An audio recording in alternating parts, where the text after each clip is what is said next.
Ooh, that looks tasty. Welcome, folks. Dear the Hungry Gamer is back with another episode of Boards and Brews, and today I am joined by the fake German, is what I've heard. Bonjour. Exactly. Ben Maddox of 5 games for Doomsday and probably That's something right. else too. And also almost the biggest star of Reno news in You America. know, you know, I think I dazzled them too much with my Yep. intellectualness that I would have raised. The thing is, I would have caused aspirations in the Reno children, and they would demanded too much from the public school system, so they had to edit me out of the local news. Nothing to do with me being boring. Well, I hear they're actually working on a documentary about you. Yeah. That How is we what I ran that hear. Englishman out of town. Yeah, but the rapid fire questions for first time guests. Here we go. Who the crap are you? What is your channel or podcast? What is your shtick? How and why did you get started in the media game? And what is your brewed beverage of choice this All right, evening? so I am Ben Maddox. I am an actor. Well, I've done honestly. I was thinking about this the other day. I've done every job I can imagine. I've been a football coach. I've worked in a factory. I We have call been that a soccer here. We call that soccer. yeah, proper football that you actually connect the ball with your feet. I've been a translator. I've been a teacher. I've been a an actor, and now I'm currently a podcaster and board game voiceover person. And I've got the notes here, so you don't have to repeat your questions. What is my channel? It's 5 Games for Doomsday, both on YouTube and the other internet portals. So you can go to 5g4d.com. What's my shtick? 5G for D. Yeah. 5 grand for that, huh? That's all it costs? No, I got it. I looked and I found a website and it was €18. So, and that is literally my greatest achievement last year, getting 5g4d.com. I was making a penis joke that it's 5 grand, 5 Gs for Five, the D. five, $5,000 for penis. Yeah. Yeah. But The the thing best is, jokes are the ones you have to explain. I'm classy. And so I don't get your gutter humor, you see. Uh-huh, uh-huh. It's alright, you just don't know what dollars are, I get it, that makes sense. That's true. I'm, I'm, I'm into Dogecoin. What's my shtick? I do the best interviews of famous board game people on the internet. And why did I get started in the media game? Because of a desire to be applauded by strangers on the internet. And how's that going? Terribly. What is your brewed beverage for this Oh, evening? yes. What's my brewed beverage? So I got the time wrong when we were meeting. So I've already finished my brewed beverage, but I'm going through my annual purge of my body. So usually I would be drinking a beer, but it was a cup of tea in a traditional English style. None of this fancy, none of this Earl Grey balls, none of this fruit tea. It's not a tea, it's an infusion. Just a bog standard cup of tea with milk in it. The finest drink known to mankind. I have because it's actually early here, so Yeah. no beer before 9 Oh, AM. go on. Go That's on. just no, I Have one, can't. crack one. It's fine. I can't. I have just some bog standard coffee in my Shakespeare insult mug, and I want you to know, sir, that thou art a boil, a Thank plague you. sore, Thou art a shelled peace god. and you're also light of brain, sir. Yes. I mean, Awesome I dog. feel it. Yeah, I feel like that tracks for both of us. All right, so jumping today, we're going to be talking about two things. Our main topic, I put that in very big air quotes for those of you just listening, is the kind of that balance between challenge and fun. Because Ben Right. was very excited about talking about this.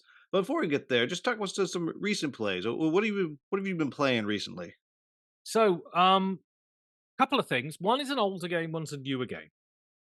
One that I thought was great and one that I absolutely detested. So the older game is a Feast for Odin. Somehow I hadn't got around to playing this. And I played it for the first time 2 weeks ago. And I love Uwe Rosenberg, and I've played most of his games that he's released in the last few years. But it was just something about the cost of the game, the size of the game. I tend not to like his sandboxy games. I prefer his tighter, smaller designs.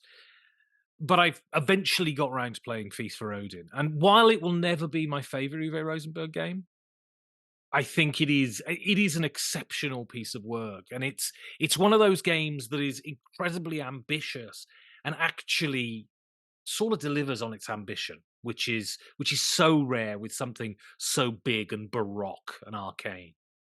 Yeah, I've only played it on Board Game Arena once because Okay, so that doesn't count. and you know what? It really didn't because I mean I kind of learned how to play, but not really because you can get away with a whole bunch of stuff if on Board Game Arena. Like I just at a little convention last weekend played for the first time in Meat Space Castles of Burgundy, Okay, and I learned I actually did not know how to play that game. right. Like we were going on, I was like, "What?" I was like, "What are you doing?" Like, "Well, that's the rules." Like, really? That's how that happens? So I feel like the same thing would happen with Feast for Hope. So I played it once, and I really didn't have a clue what was going on. I was like, I don't know. I'm gonna put the thing here, get some fish, and now I got a Viking. Yeah, it's this kind of thing that I've been talking a lot about this on my Discord about this sort of this BGA. Is it really playing a game? And whatever floats your boat. I know lots of people who are addicted to BGA. I tried it a little during the times between 2020 and 2022, and I just don't. I got into board games because I like the willful analog nature of them. I like the fact that you sit around tables and play with people.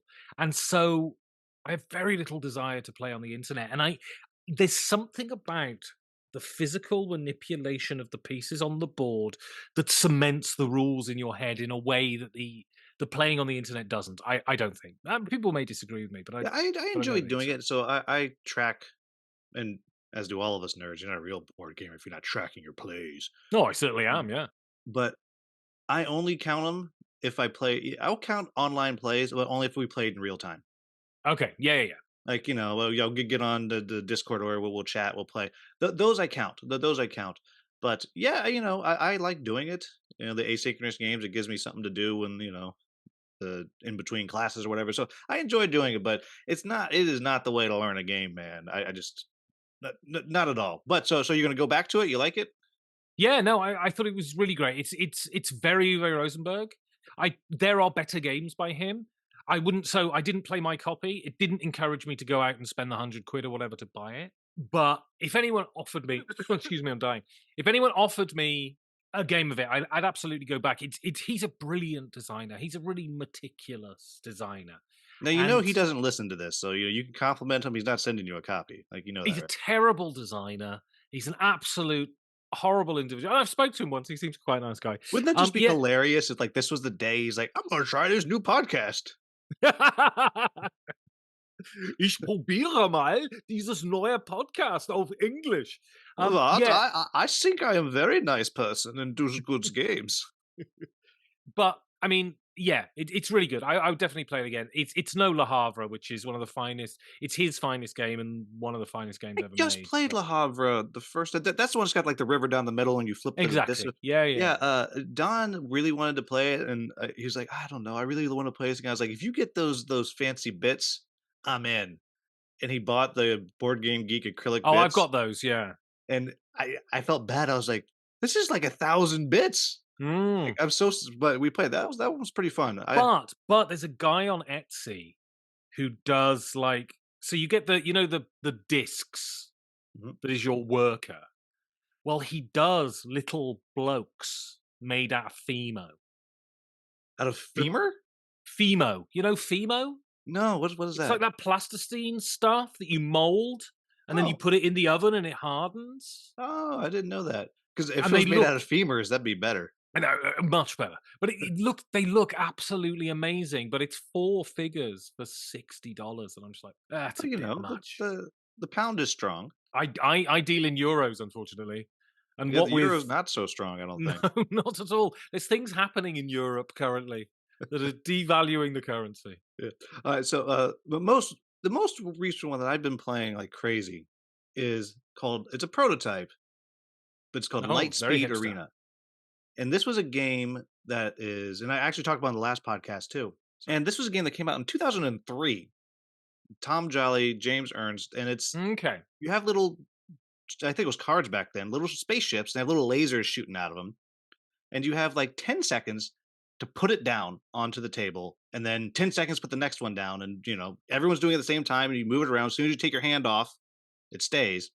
And then at the end of the game, you look at where the lasers are, and you draw the lines, and you see what gets blown up. Oh, And so right. my understanding is the original game, it's 3 minutes of that, and then 27 minutes of figuring out what got blown up and who won. Yeah. Well, this company from I think they're German. No, no, no, he's Italian but lives in Germany. Has is putting it back out, but it's an app. So you just take a picture of the table and it It animates does the all the lasers calculation going for you. everywhere Ah, and okay. scores it. It is a must buy.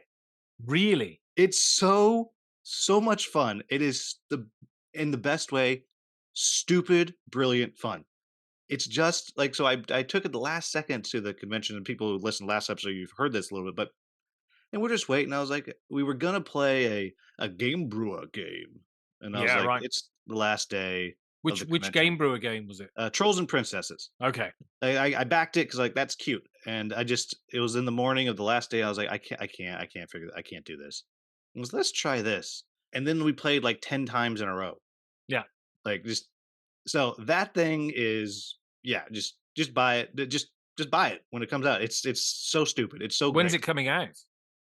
Soon there's a Okay, Kickstarter great. landing page is all I got. All right. I think they said in the spring is what the email I just got said. So it's coming soon ish, and it's not like it seems like the app's done. That's the hard part. Everything else is just Right. and they're actually they have a print and play. So if you want to try it, I can send you the link to the print and play. Oh, amazing. And you Yeah, just just down and you pay for the app, I assume? I don't think so. I mean, the print and play Wow. just has half the ship, so you can't do the full experience.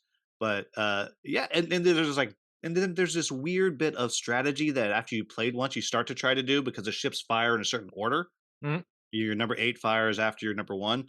So if you can like somehow in that 8 seconds figure out how to get your ships to blow up their ships of a later number, they won't fire. There's all this strategy like smashed into like 8 seconds. It's ridiculous. So that's my latest love right now. All right, what's the game that you didn't have such a good time with? Not just didn't have a good time, I absolutely detest it. Let's not pull our punches here. So, this is by I one of the most unique designers in gaming who is absolutely fantastic, and I have loved his games. He is the designer of Red 7, he's the designer of Motonai, he's the designer of Glory to Rome, and this is Carl Chuddock. And he does these super there is no one, I don't think, within gaming whose voice is so unique that he seems to borrow nothing from the rest of the game design world. It's fascinating. He's completely unique. And his new game is Aegean Sea. And it is another one of these Carl Chuddock multi-use card games, and you slide them under your player mat and they assume different roles when you slide them under, just like Glory to Rome, just like Motonai.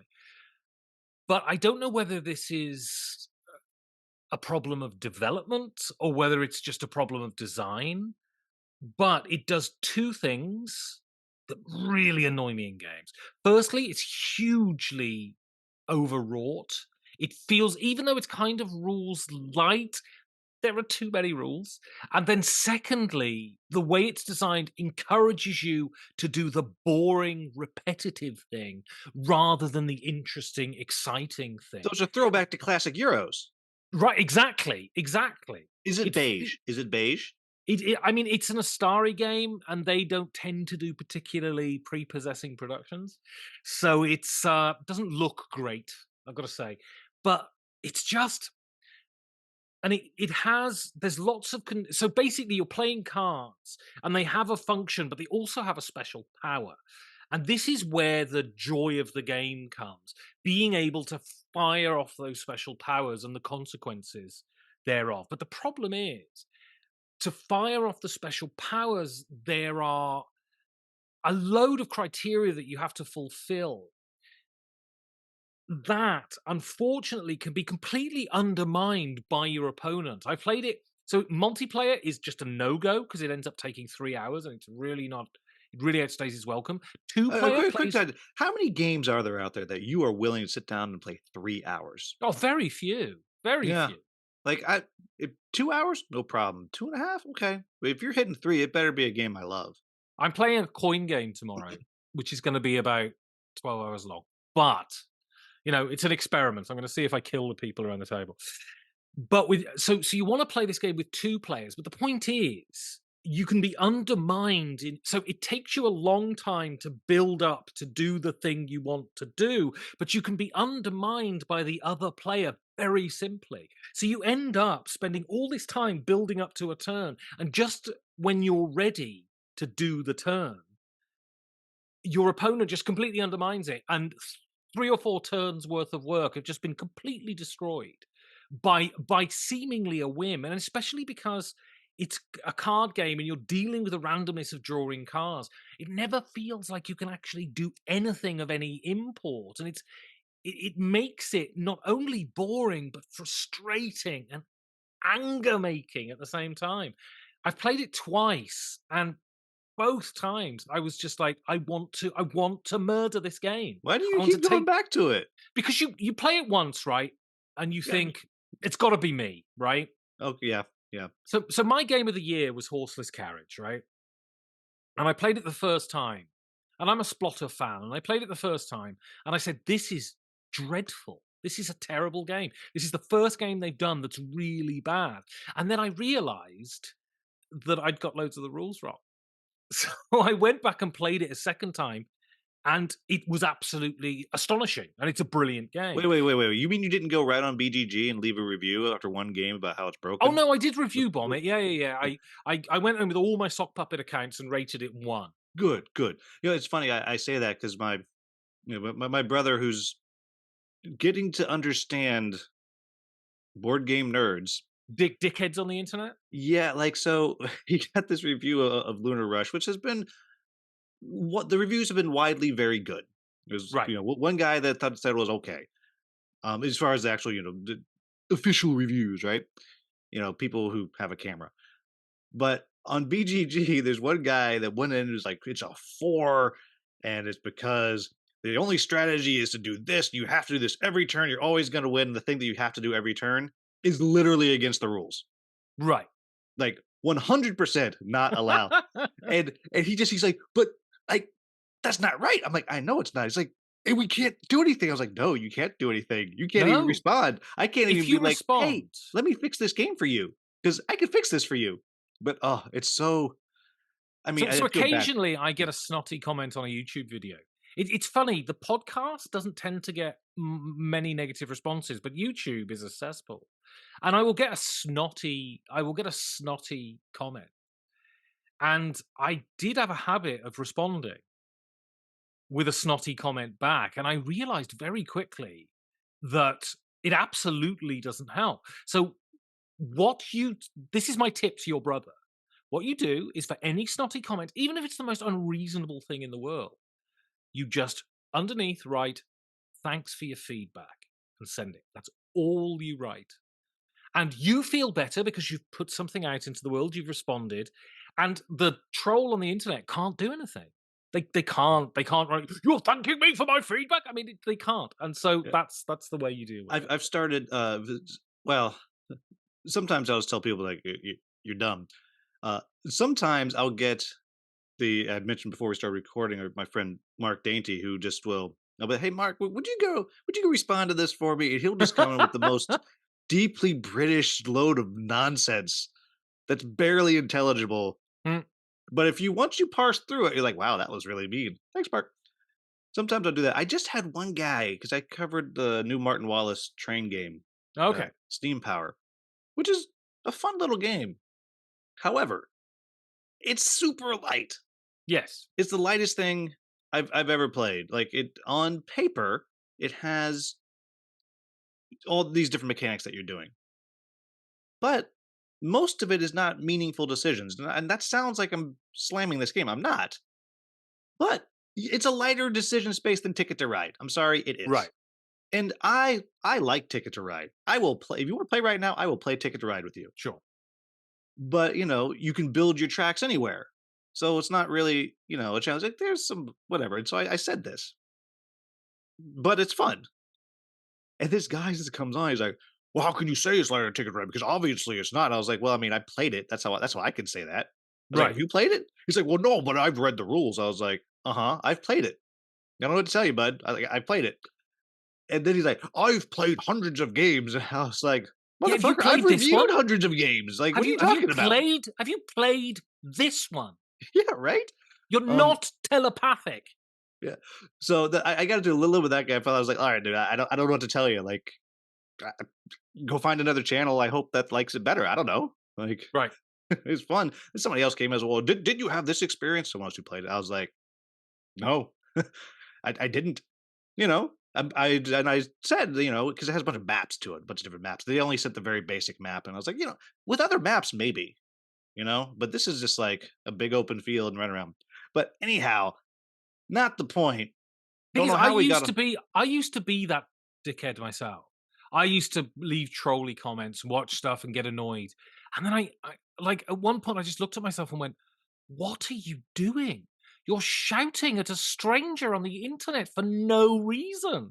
They've said something you disagree with. You're doing it for no reason." And then once I left a snotty comment and I did a spelling mistake. And they just wrote back saying, "Thank you for the comment. By the way, it's spelt like this, not like this." And that was it. My commenting on stuff on the internet was done for good. I'm surprised you've recovered from that because that's devastating. I mean, correct spelling is just a middle class affectation. I choose not to be involved. Yeah. Oh, yeah. Right. I tell my because I teach English to high schoolers, and I tell them like, look, I understand what you're saying when we're talking. I just want you to be able to make that choice down the road. Right. Just because you know what? The court system cares. There's Yeah. the I don't know if you're an Oxford comma guy or not, but that's the and comma. Yeah, I don't. I'm Yeah, not. so there was this big lawsuit that happened in America where because the company did not use the Oxford comma, they lost Wow. because the judge was like, it says this and this. That means those things together. That's what that means. You didn't do it. You lose. It was like $2 million or something. Wow. So I'm like, okay, God, look, you just need to understand how to do it. Otherwise, like, I don't care what you say to me. They teach me all their slang. It's great. Are you locked in today? Are you locked in? Yeah, defo. Wavy. Ooh, I don't know what century that was from. All right, so the only other one that I've been playing a lot recently is Summoner Wars from Plaid Hat Games. Yeah, yeah. Yeah, yeah. The second edition. Yes, that second edition. That game is a blast. I avoided it for It's years. fantastic. Yep, and I so they were we talked about it on the Three Idiots Game of the Year, and so I reached out. I was like, "Do you have any copies?" It's a few years old. Like, yeah, yeah, yeah. They sent me like 10 decks. I have already bought so much more stuff. Right. It is the most dangerous game out there. People say it's Hunting Humans the most dangerous game. No. Summoner Wars is the most dangerous game out there. It's fantastic. I love it. They have this app implementation that is Yeah. amazing. I've played that a lot. It's Colby's first design as well, which I think is a real achievement. I think it's great. Summoner Wars. I do prefer their other card game though. I have to say, The Ashes Reborn. Ashes. I love Ashes. I think it's fantastic. Keep it away from me. I cannot do another one of these. Well, Ashes is the only game that I sold and then rebought. Because I've I done sold that. it because I thought I'm never going to play this. I just can't find people to play it. So I sold it and it just gnawed at me for like 12 months. And I just went, no, I'm sorry. I've got to rebuy it even if I never play it again. Yeah. I just it's just great in all these different factions that they have. Like Yeah. they're all so freaking unique. Yeah. Like I don't I keep talking about it, but it's just that's the other thing I've been playing like crazy. It's gonna be my most played game of the year, hands down. Yeah. Like It's great. yeah, And I've already I played it like more Plata. times since I got it like a month and a half ago than the most played game from last year completely. Wow. Like I have a problem. Yeah, I love Plata. I sort of followed them since their inception. They sort of started publishing stuff when I got into games, and so I've always had a soft spot for them. I didn't what they were producing when they were bought. bought out by Z-Man, F2Z, wasn't so great, and now they're re-independent and they're doing really good stuff. I've got freelancers from them, which is Yep. really good. I Yeah, really enjoyed it. and Jerry Hawthorne, Mice and Mystics, Jerry Yeah, yeah, Hawthorne, he's doing the next one in that series. he is. Yeah, it was a space one called Wandering Galaxies, Yeah. and that's coming. I've been chatting with him a little bit. I'm gonna, in theory, if I keep being nice, he's gonna like set up like a Zoom game. I'm gonna get to try it. Oh, very cool. And Yeah. if the listeners to this podcast want to know about Jerry Hawthorne's time in the armed forces, you can go to 5g4d.com and search for his episode on my podcast. Oh wow! I just Yeah, knew about his always be hairdresser branding. days. Always be branding. Yeah, I didn't know about his time. I'm gonna have to go. I might Yeah, actually have yeah. to listen to your stuff. Oh man. So you don't have to. You don't have to. Just back the Patreon. It's fine. No, it's no, yeah, Johnny was on there. I listened to that. You Yeah, know, yeah. Rainer Knizia, Klaus-Jürgen Wrede, also Germans. Ozzy Chermutz. Also Germans are on there. You did Henry Audubon too? I assume, right? I did Henry Autobahn. Yeah. Yeah, we'll always be connected. Hey Henry, let's look at this video. So let's not tell this story on the internet. Just but No, if you ever meet us if you ever meet us in public at a convention, ask about the Reno local news, and we will tell you the story. it's amazing Your that it still makes me your laugh. your joy, though, your joy was unbound. It was just so amazing. It was such a sitcom moment because you Unbelievable. told your girlfriend. Yeah, yeah, I did. Yeah, yeah, yeah. Oh, anyhow, okay. So just the next short thing. What is the next game you're hoping to get played? Well, I definitely know what I'm going to play tomorrow, and that is Pendragon, which is a massive 12-hour coin game. But the one I really want to play, and it's really frustrating because I got the shipping notification last week, and then DHL, everyone's favorite parcel delivery service, sent me an email saying, "Oh, your packet's going to be a little bit late." And then they sent me an email a day later saying, "We've sent it back to the original sender," for some reason. So I'm having it resent out, and it may take a couple of weeks at this point. But this is, you spoke about Steam Power. This is Bloodstones from Martin Wallace. Yeah, And I I've heard about it. I haven't played it, but yeah, and I've been speaking to Martin about this for a while now. And it sounds really great, and people are starting to play it, and they're starting to say how great it is. And I'm really excited about it. I love Martin Wallace's games. I think he's a real titan of the gaming industry. And yeah, he's fingers crossed another it one should that I be feel great. like he's not bound to any one um mechanic. Like, so you got your people who No. like like I don't know how any rhyme or reason behind how he does what he does. Um and I think I've been I mean I haven't played as many of them as you have, but the ones all the ones I played I've enjoyed, like from Wildlands to Yep. Steam Power, the fighting fantasy event, whatever that was called. It's not out Yeah. yet. I But haven't played that one. A Few Acres of Snow is brilliant. Brass is brilliant. Age of Steam, I think, is maybe, it's not my favorite game, but I think it might be the best design game ever made. It ooh, is it that's is an I don't ass know, man. Lightspeed Arena. that, well, apart from Lightspeed Arena, of course. Because But it is, that's I up mean, there. he's a real talent, Martin, and he's also, it helps, he's a very nice guy. We've become kind of friends over the last few years, just through drinking too much at Essen, essentially. I And mean, not really. He keeps not actually sending you Bloodstones. well, that's true. Maybe I'm just getting fake emails from him. Oh But gosh, I hope. I mean, I don't really hope it goes back again, but I kind of hope it goes back again. but I did get an email saying, "Okay, we'll send it back this time, but we can't keep paying you postage." And I'm just like, "It's the German postal system. It's not my fault." So, but yeah, really looking forward to Bloodstones. It's a sort of, as far as I can see, it's a sort of area control-y skirmishy thing, but with dominoes, with different Yeah, stats, and you have different factions and all of that. It looks yeah. really I've cool. heard it's very, very puzzly. Yeah, Yeah, very puzzly. With apparently the solo mode is like super puzzle. right. Apparently, is I mean, I just remember the podcast that I listened to. So the next one so I have been going crazy getting all these games covered and reviewed and videos made just so I can finally put Oathsworn back on. my table. I've never. There's a lot of these really big, sort of epic campaign games that I just haven't touched, and everyone tells me they're great, and I just haven't managed to do it. Like Dwellings of Elverdale is behind you. I haven't managed to play that. And there's all of the chip theory games. I've not managed to play this, but Oathsworn I hear is Yeah, fantastic. I mean, you're probably not allowed to in Germany. Like it's beige all the time. Cue Yeah, pushers. we like good games in Germany. So Yeah, yeah, yeah. Uh-huh. Yeah. How is that a GNC? yeah, that was an import though. That was Uh-huh. I was literally an American person's copy. So what can I say? That's funny. All right. So to the actual point of what we're talking about here. So you were mentioning kind of the balance between challenge and fun was one of the things you Right. wanted to talk about. First off, what does that even mean?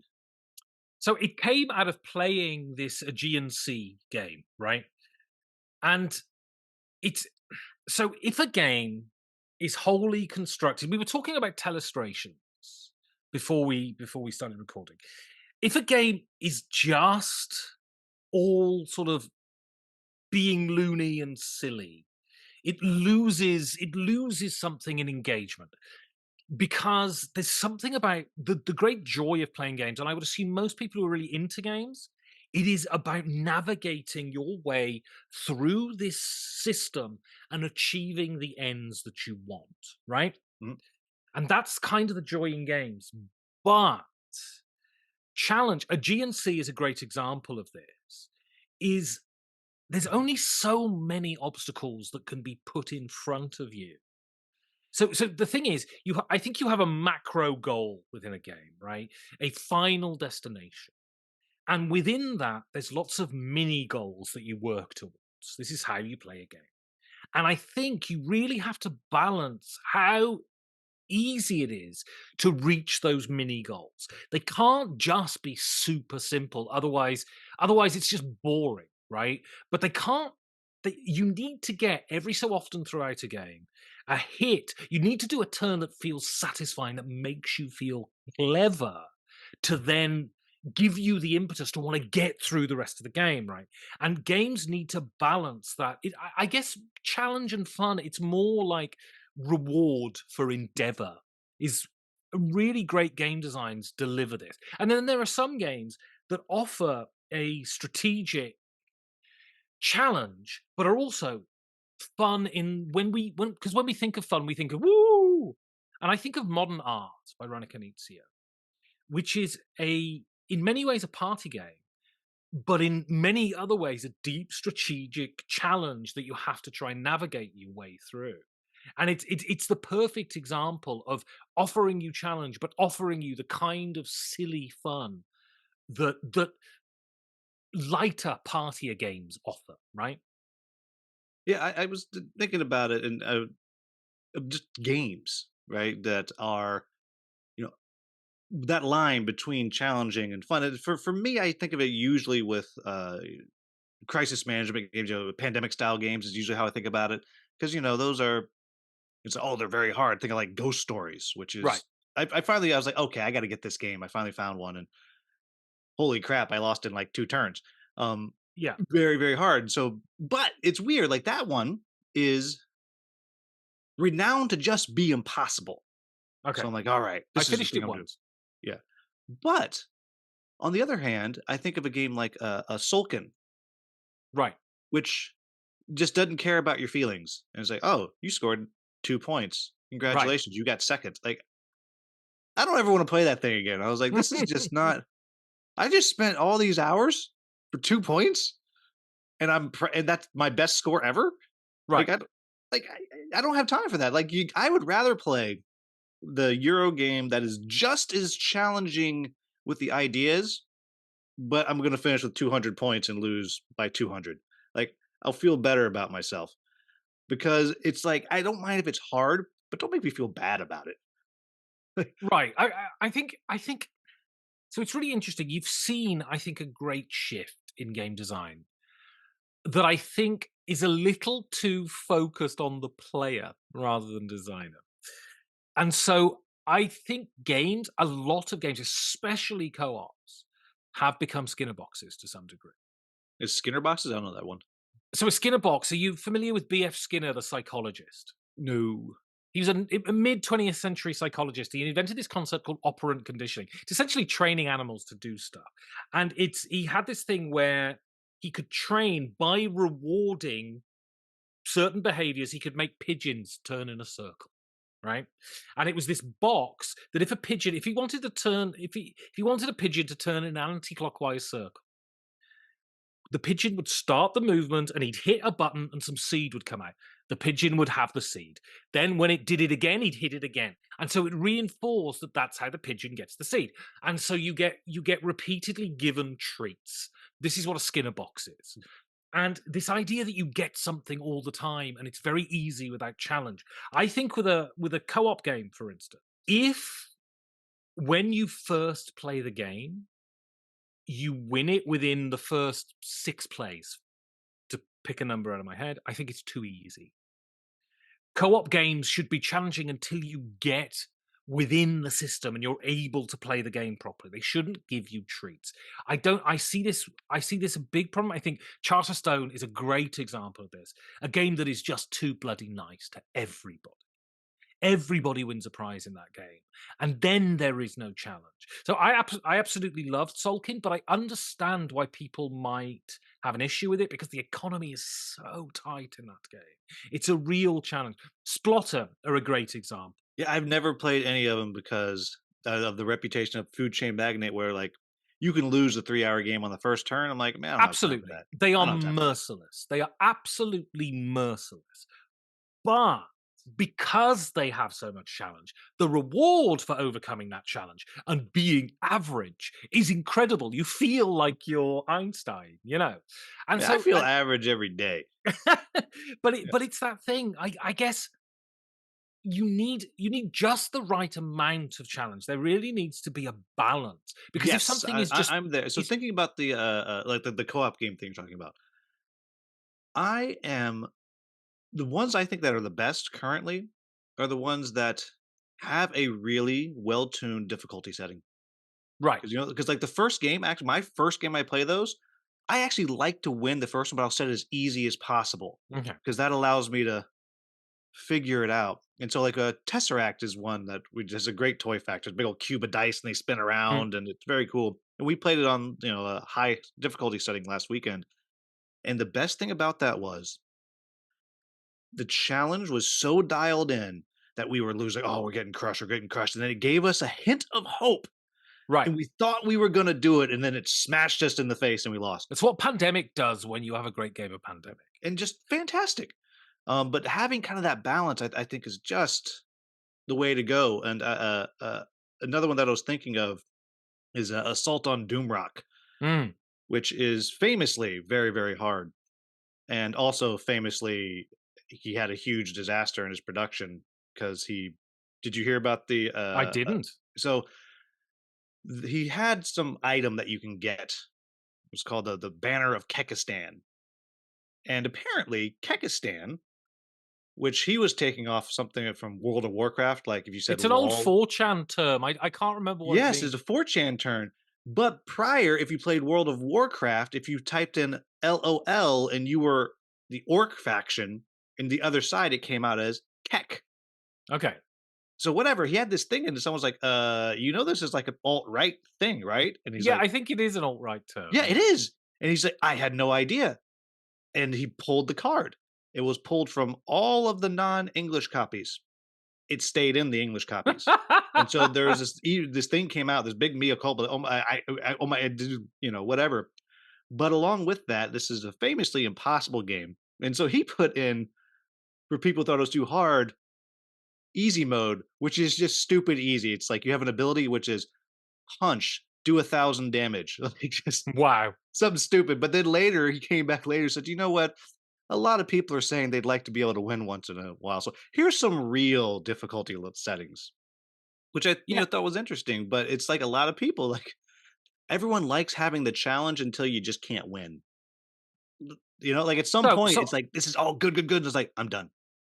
this is why I mean, I don't tend to play a lot of co-ops, but this is why Pandemic Legacy is so brilliant. Because losses feel like story beats, Mhm. right? And so a loss is a loss, but it's not a completely fatal loss, and you can come back and you can reclaim your glory, which is why Pandemic Legacy is so brilliant. If you just won every game of Pandemic Legacy, it would be completely pointless and you would feel completely hollow. But because it sometimes beats you around the head by the very nature of the design, I think it gives you something. But the thing is, and it's really interesting, it depends where you get this challenge from, right? Do you get the challenge from the game itself? So a lot of Euro games, the game is playing against you essentially, not just in a co-op, in a competitive game too. Mhm. Whereas if you look, I played for the first time a couple of months ago through the desert, Reiner Knizia. And the real challenge, this is such a simple game, but the real challenge in this comes from the other players. Because Knizia has set up a game that is to to use a well thumbed phrase, a knife fight in a phone booth, right? From turn one, it is absolutely brutal. And so the challenge in that is not navigating the rules of the game, not navigating something like an event card that ruins half of your resources or something. It is that absolute bastard around the table who wants to ruin your night, right? And that kind of challenge, and this is why people talk about replayability. Something like Through the Desert, I think, is infinitely replayable because all you have to do to completely change the complexion of the game is stick a different person in one of the player roles, and then the game completely shifts. It's absolutely brilliant. And so, yeah, I guess the challenge can come from different directions. I guess is what I'm trying to say. Yeah, and I think it's for kind of figuring out what is the challenge that's fun. So I think of a game like Feudum. I don't know if you've played Feudum. I've not played it, although It it seems like a the kind of fiddly game that I don't tend to agree with. Yeah, and so there I will say it is not nearly as hard to learn to play as everyone says it is. It's not easy to play, don't get me wrong. But the real challenge in there, and there are some graphic issues or whatever, is it's so hard to do all the things. Right. Like if you want a new pawn, you gotta have these things. How do you get those things? Well, you gotta do this and this to get the things. Well, how do you do that? You gotta do that. And it's all connected. It's a fascinating game. But the challenge of that game is I just need a food. Right. How do I get the damn food? And it's I can understand why you get turned off by that because it's not even like the whole game is a challenge. Now I got you playing against me. And it's a fascinating little subset of games that a lot of people really don't want, especially if the game's going to be 2.5, 3 hours. Yeah, I mean, you really don't want the thing is it's that balance, right? You do not want you don't you don't want to feel as if it's random and unfair. Challenge is great as long as it doesn't feel malicious, right? A couple of days ago, I played Endless Winter for the first time. And Endless Winter is one of those games you set it up and you think this is going to be a nightmare.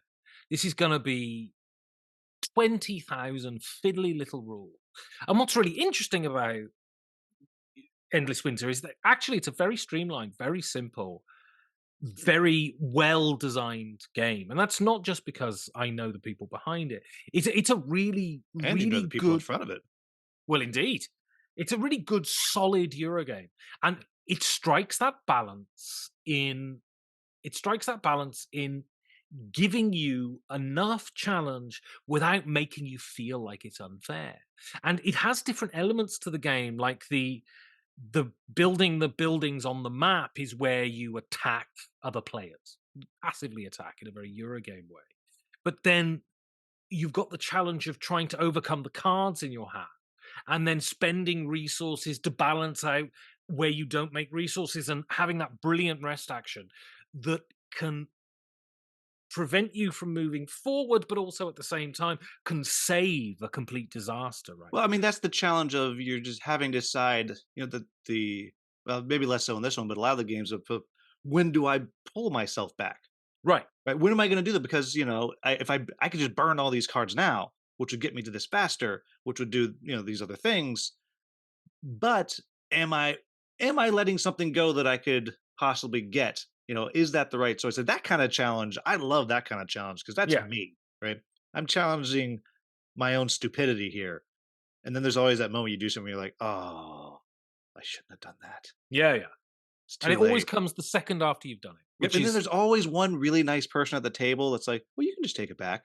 like, "No, I can't." It's a yep, it's a bit, "Oh, I could no, I can't, I get," like, I was just playing something the other day, I was like, "Oh my God, I'm so oh, I can't believe that. We'll just fix it." I was like, "No, no, I've done it. I've done it. I've made my choice." I am not a toddler. I have to live by the consequences Yep, of my yep. actions. Now my only time I was the first time playing a game, like, "Yeah, take it back. Yeah, whatever." But after 1 or 2 plays, I you agree. done messed up. I agree. Move on. We played a game the other day and the explanation wasn't brilliant, and I didn't realize the ramifications of not doing certain things in the first round. And it was one of those games, if you don't do it in the first round, everything gets more expensive in the second round. So you haven't built up the economy to be able to function in the second round. And I don't often do this, but I said, can we just start again? Because I'm just going to be miserable for the next 45 minutes. And so that's fine. It was a first play. Neither of us really knew what we were doing. And so, but that's fine. But I do think, yeah, after you've played a game a couple of times, you live with the Yeah, consequences and of I your think that's actions. part of the fun of it. Yeah, of It's just like, man, well, now how do I recover? And I think that's just great. It's interesting. We were playing a game the other week with someone who just was struggling with the rules, and we got down to the very last turn and the very last placement. And I said to them, I said, "Look, if you don't place it right here, you cannot score any points. Like literally, you cannot score. It is impossible. You have to place here." Mm. And it was like 5 minutes just, like, staring at the board, and then people who are just listening, you can't see this. Literally, they did this with their piece. They went to put it down, they went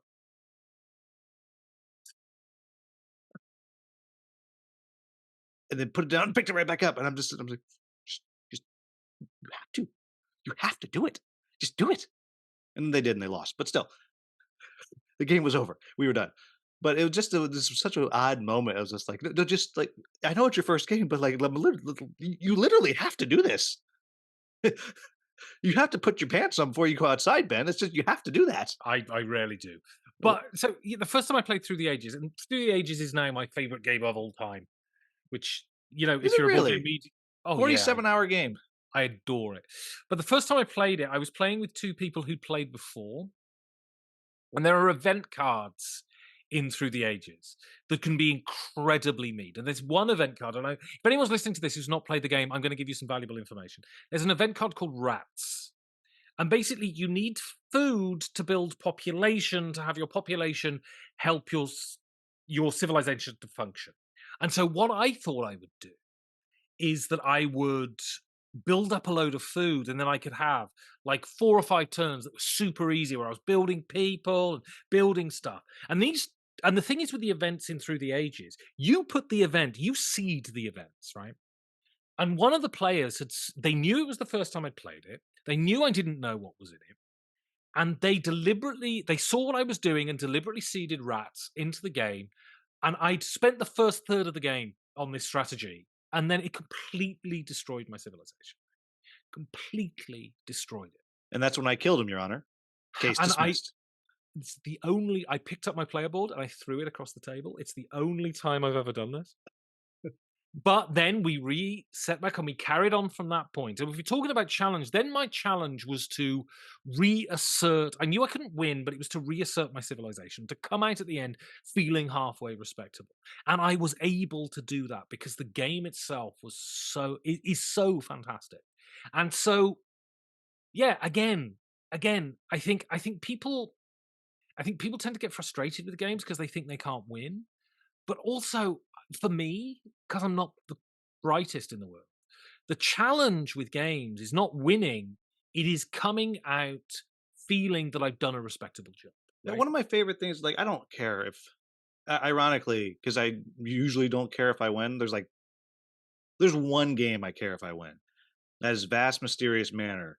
Because I Mhm. always win. I've lost once. I always win, so I gotta keep winning. That's it. That's a weird pride thing I got going. But, like, I don't care. And so it lets I often I'm like, I'm gonna try this. Let's see what happens. Which is so much fun for me.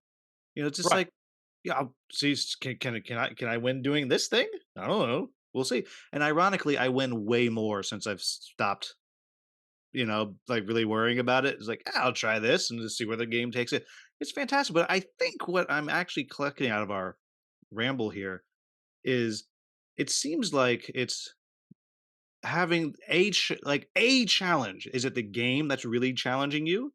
Or is it your own choices in the game? Is it another person around the table? It seems like if you have all of those things together, then maybe not so much. Not Well, not I not so fun. Like if the game's really mean and other players are really mean and it's hard to do all the stuff, then you're just getting kicked in the nuts for 3 yeah, hours. it's if you feel like, and this is with Aegean Sea, it just felt like, and this is why I hate Twilight Imperium Third Edition. Is it just feels like the game is deliberately putting up obstacles to prevent you from doing anything that's fun. And playing games for me is not a demonstration of my intellectual aptitude. It is about having fun. And if the game gets challenge out of whack with fun, then the game is a failure in my eyes. So there you have it, folks. Don't fail Ben Maddox, and you have a good game. Yeah, exactly. Don't fail me. I am the arbiter. Yeah, right. That's takeaway. All right, everybody, so this is where we do the membership bump. Become a channel member. It's great, right, Ben? I love it. Love it. Absolutely love it. Yeah. There you go. All right. So, jumping into the game that we were going to talk about today, and this is we'll have by the time this video and podcast posts, this will have finished its recent game found campaign, maybe Right. 2 weeks ago, something like that. And this is Last Light, and this is the hotness. Like this, everyone's talking about this game. Just it's the most amazing thing in the world, apparently. But Last Light, 4X Euro game in an hour it's billed at, can play up to 8 players, has this great toy factor of these little marble planets and spinning rotating Mhm. board, Yeah. and just smash into each other right away and play. So that's Last Light, designed by Roy Canaday and Gray Fox Games. All right, what do you like about it? But it doesn't lie, is my big takeaway. It claims to be a 4X game in an hour, and it is that. Now, first play, it won't be. But once you sit around a table with four people who all know what they're doing, it plays in an hour. It might even be less than an hour, 4 players, if Right. you know it. Because we Right. did at the convention a 7 play. I hosted a 7 player game. I wanted 8 players. There was a no show, and one person hadn't played. One person we had to teach. 1 hour and 21 minutes. Right. 7 players. I have the retail version, so I've only played with a maximum of four. But yeah, I think it is so I love Eclipse. Last Light is not Eclipse. It's a different beast. Mhm. I like Eclipse more. Eclipse is a banquet. Last Light is a snack. But that is not to denigrate it. You can't play Eclipse every week. You just Mm. can't. Last Light, you can. I have played Last Light a lot since I bought it. I bought it in December, and it's been requested a hell of a lot. And what's so great about it is it promises something that it delivers, and that's an incredible achievement. Yeah, I think, so you talk about Eclipse, uh, like Fractal. I like Fractal more, which is, another recent big 4X game, and I think it's brilliant. But even when you know how to play, it's 2, 3 hours. Right, And that's what and it is, slower moving and a lot more deliberate choices you're making. The economies are just amazing. The combat, all these things, but the combat is you're playing cards and it's based on the units you have, and you're out thinking the other person. Now, last night's all right. We're fighting. No, you don't roll dice. I just roll dice. Boom. Oh, you're dead. right. Haha. I took your thing. You want it back? Here's some light. Move And on. and that's it's great, but it's a real thing to get your head around when you first play it.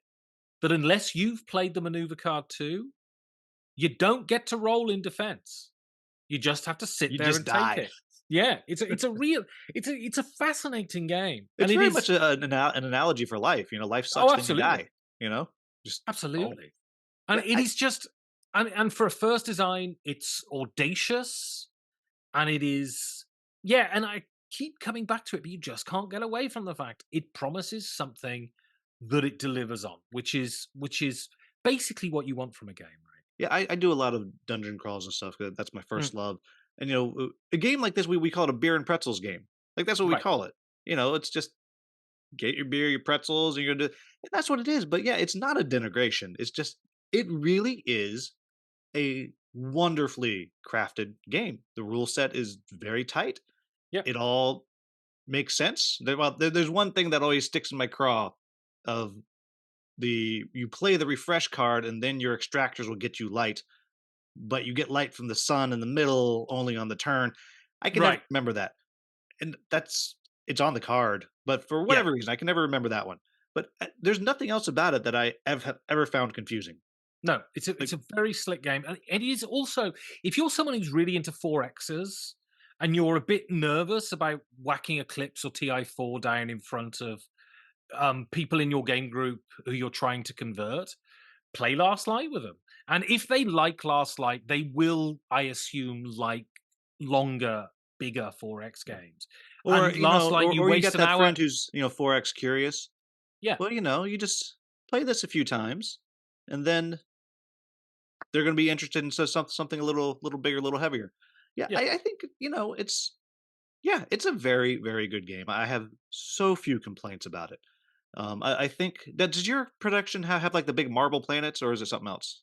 Yes, I've got the marble planets, but I don't. It's cardboard spaceships, cardboard asteroids. I don't have all the posh stuff, and I Gotcha, don't have gotcha. the lighty uppy planet either. Yeah, yeah. I did not get the light up planet. I mean, I was tempted, but I was like, that's just I'm not going to play with the lights off. Right, right. It's Like, decadent. yeah, yeah. That's the gold leaf on your pastry. Exactly. You know, the only things about it that have stuck in my craw was I wish the secret objectives were more interesting. Sure, sure, Like sure, that sure. is it. It just I'm like, I have two red planets. Ha ha! I have light.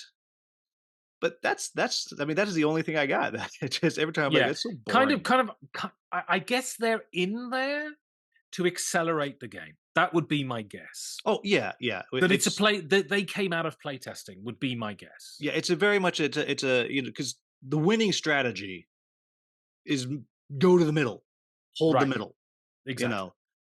And so it's there, and I love the actual mechanic of it.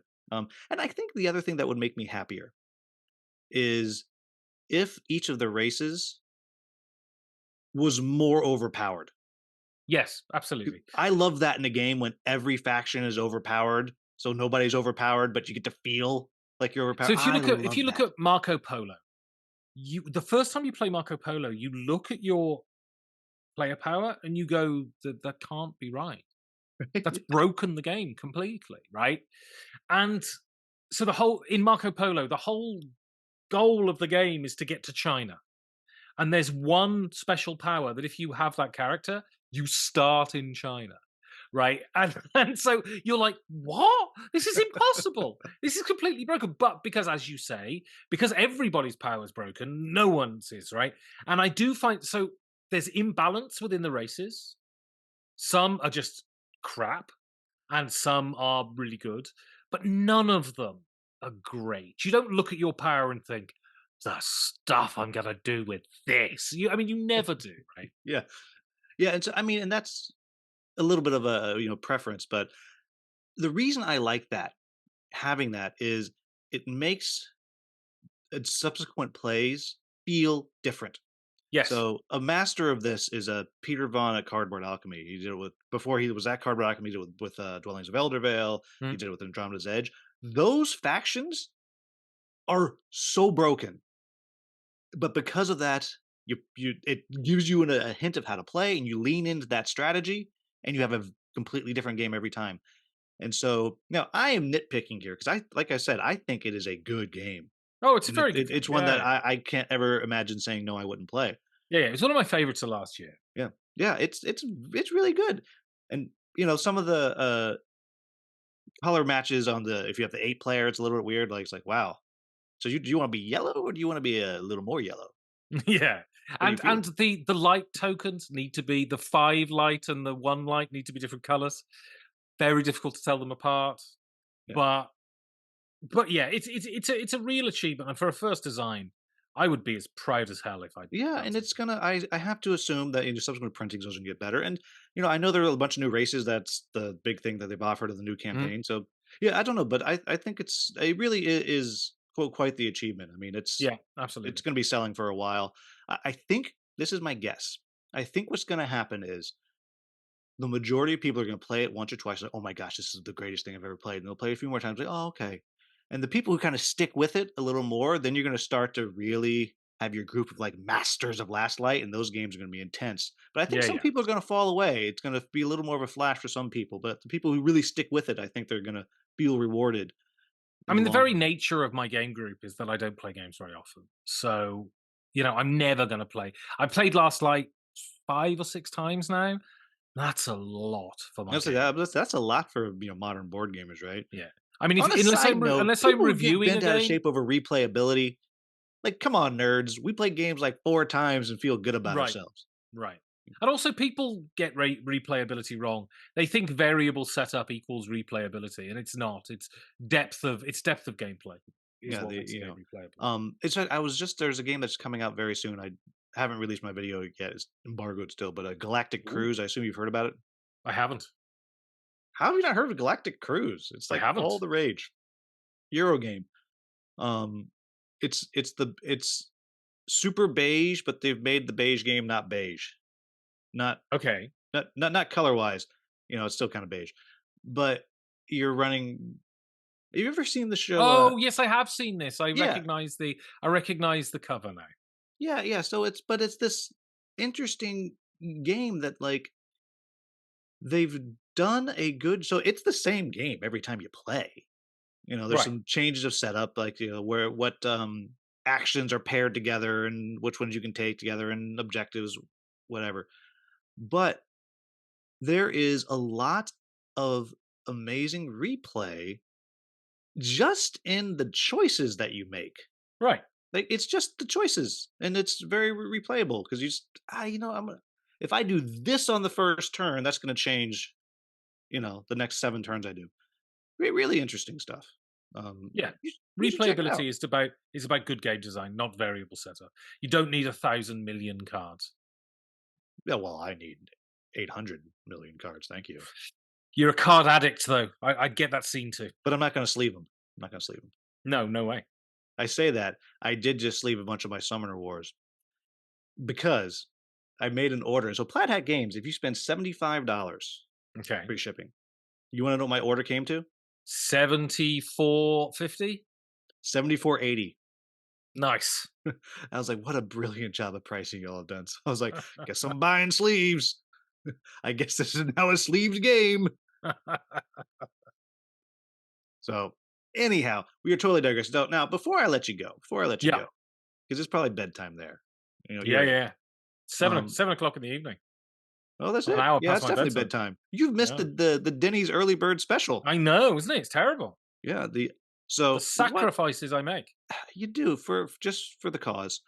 So, what are your gaming words of wisdom? Oof. It's an interesting one.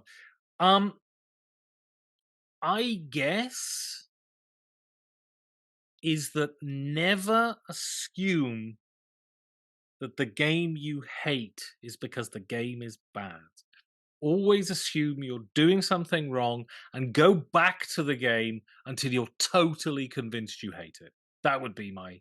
I have been proven wrong so many times that now I realize that first impressions are almost never correct. So, you're playing a GNC tonight? I've played a GNC twice, thank you. I've revisited that game. I no longer need to revisit it. Who publishes that one? I wanna make sure they send you a case. It is Asmadi Games.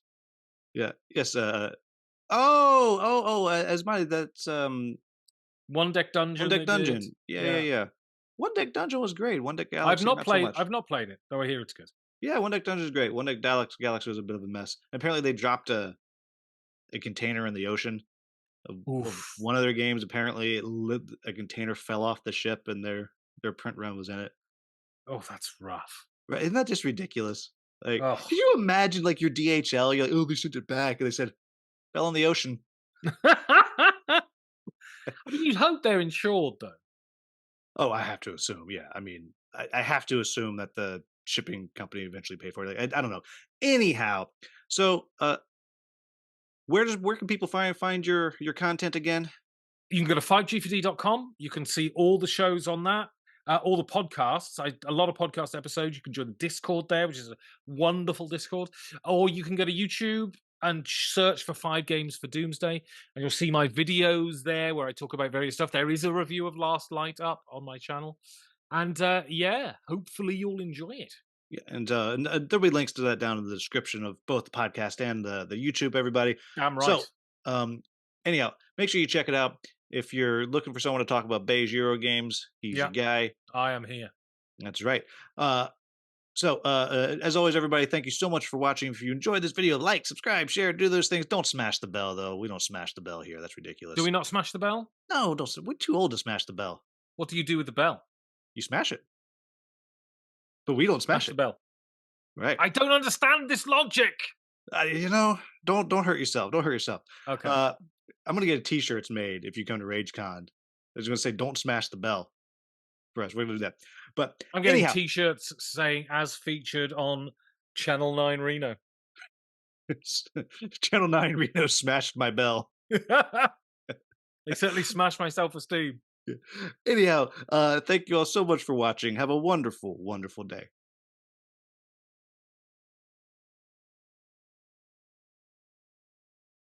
Give me 2 seconds. I'm just going to put my proper lighting on then. Oh, I thought you were being dramatic. No, no. I'll do proper lighting. Well, I figure you all drink at the same pub. Right, exactly. Yeah, you and Mark Dainty and all of you. Yep. No idea who Mark Dainty is, but Oh, he does not board gaming. okay. So solo channel. Yeah, I mean he drinks at the same pub. You should know him. My name's Ben Maddox. I'm great and cool tonight. I'm from America. Rolling coal. Sounds like you're dying. Well, I've got a game I'm designing at the moment, and Yeah. All right. Yeah. Yeah. I've got a horrible feeling it's shite. Well, good. You should send it to me, and I will be the first review that I am unequivocally mean about. Well, you're a very big deal. You're very This I important. am a very big deal You're indeed. the most important fake German in board gaming. Exactly, exactly.